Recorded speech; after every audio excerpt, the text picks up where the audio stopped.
بورډ وایي د استرالیا سره ټیسټ لوبه شاید یو کال وروسته ترسره شي. کرکټ بورډ وایي د افغانستان او استرالیا ترمنځ یوازینۍ ټیسټ لوبه د راتلونکي کال په نومبر میاشت کې ترسره کیږي. روان 2020 چې اوس یې وروستۍ سلګۍ دی د کرونا ویروس له کبله پکې د ژوند د هر اړخ ترڅنګ څو میاشتې پرلپسې ورزش هم په ټپه ودرېده، خو اوس داسې ښکاري چې هر څه بیرته عادي حالت ته راګرځېدلي دي. د کرکټ د نړیوالې شورا د پلان سره سم باید د افغانستان او استرالیا ترمنځ ټیسټ لوبه په 13 نومبر میاشت کې ترسره شوې وای، خو دا چې کرونا لا هم په استرالیا باندې اغیز درلوده نو د دې هیواد کرکټ بورډ دا لوبه روانې ډسمبر میاشت وځنډوله.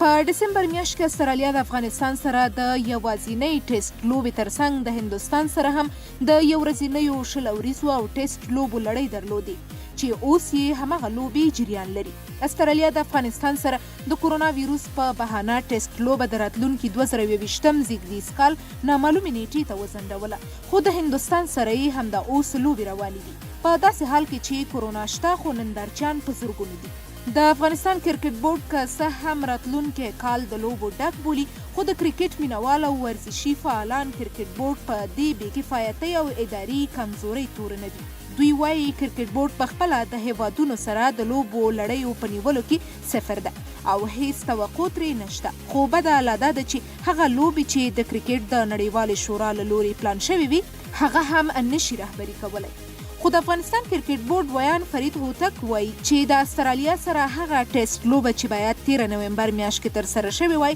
د دواړو هیوادونو د هوکړې پر بنسټ په راتلونکي نومبر میاشت کې ترسره کیږي، خو د استرالیا کرکټ بورډ تر اوسه په دې اړه هیڅ نه دی ویلي.